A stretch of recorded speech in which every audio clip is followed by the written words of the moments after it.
Hi, I'm Evan Pantazzi. I wanted to welcome all of you here to another discussion. I'm on sabbatical today, and I take a lot of these during the year, and they're not vacations as most people would think, because my mind's always going on Kyusho and its relationship with different martial arts and the historical, and not only the historical, but the physical and the spiritual journey that it's been. In particular, today I want to talk to my Goju friends out there. Now, I've been studying Goju for quite a while. I studied the Weiqi for a number of years. Since 1997, I've been doing series on breaking down the Weiqi katas, the main three of Sanchin, Seisan, Sansei-Ryu. And recently, within the last 10 years, I've been working on Super Renpai, which is considered a lost kata by some from the Weiqi style. For me, the movements feel good and they feel like they would fit. At other points, you look and you kind of wonder if it's true or not, but it's neither here nor there. Now I'm concerned with more the Goju. And the reason why is the founder of Goju, saying that the Bubishi was the Bible of karate, had some message he wanted to deliver to the people. Now, when you look at the Bubishi, it's confusing for most people because it's very esoteric in its writing. It's very vague. But once you start studying the Kyusho, things start to pull together. Now, I've found some very exciting keys within the Bubishi that I'm going to be breaking down over the next year. And in fact, the tour that I'm doing this year in many different countries, we're going to be working with the two concepts that I've just put on film as well. Now, the concepts are the nerve attacks of the Tensho kata, using the turning palms, or the 6G hands as you can call it from the Bubishi, or the 6 wind hands, and the blood attacks of the Seiyunchin. Now, the Seiyunchin is a blood map, and you've maybe heard me say this on a couple other videos on YouTube before, or read my blog on this subject, or maybe even bought the videotape on it.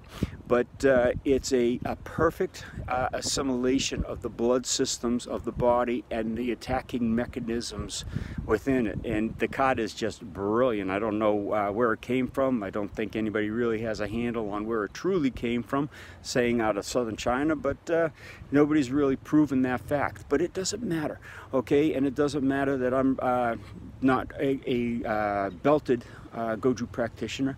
I practice all martial arts, and I see similarities in everything because I'm not restricted by that certain curriculum of my particular style. And I'm not putting it down, I'm just saying that's my personal approach to it, but I love cross-referencing the different styles. And what that has enabled me to do is put together some deeper ties, like what the Wing Chun relationship with the Tensho kata is, what the Pongai Nun system and the Weiqi system is related to in Goju facts. And back and forth, vice versa too. So this year I'm doing, my world seminars are going to be focused on those two concepts, the nerve attacks of the Tensho and the blood attacks of the Seiyunchin. And we're going to be working with the tools, the G hands, the targets, of course the Kyusho targets that are described in so many texts by so many masters, and they're not pressure points. Now, I started my training in pressure points because I was a healer before I was a Kyusho practitioner.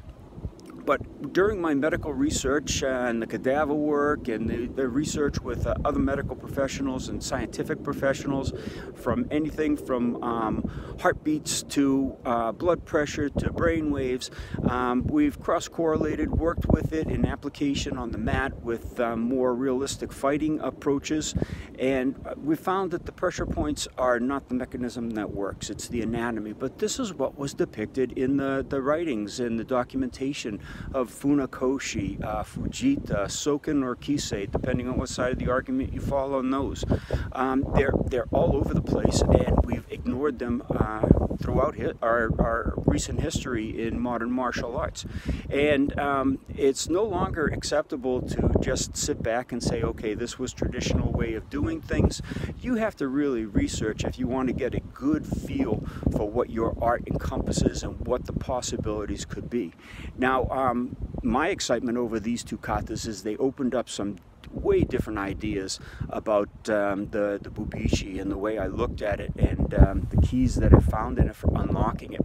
And I want to share that with the world, but I don't really want to put it all out on YouTube, because then it gets bastardized by so many people who claim to have studied this and work with it and everything like that. So I'd rather keep it more in a private setting of the seminars. Now, I know you're not going to say that's not private, but yeah, it's private, because when you go to a seminar and you're working it, that's your information. Yeah, you can go back and share it, but people know that you've been to a seminar, and that's the exciting part of it, not just a YouTube jockey. And I bring my messages to you on YouTube because it's a great way to spread the word.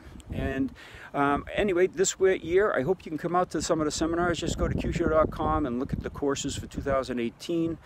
You'll see them all over Europe. I'm in Asia. I'm down in South America a few times. So there's plenty of times to train. I'm even in the USA. Can you imagine?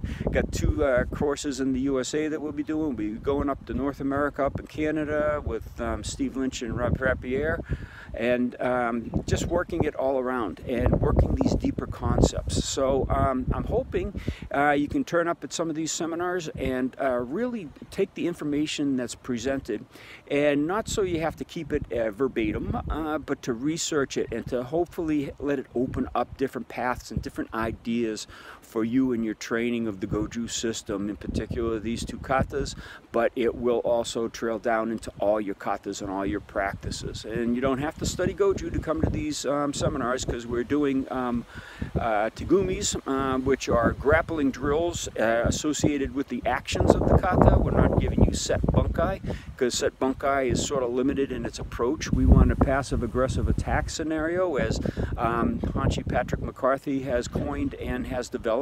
And with respects to him, that opened up more paths for me as well.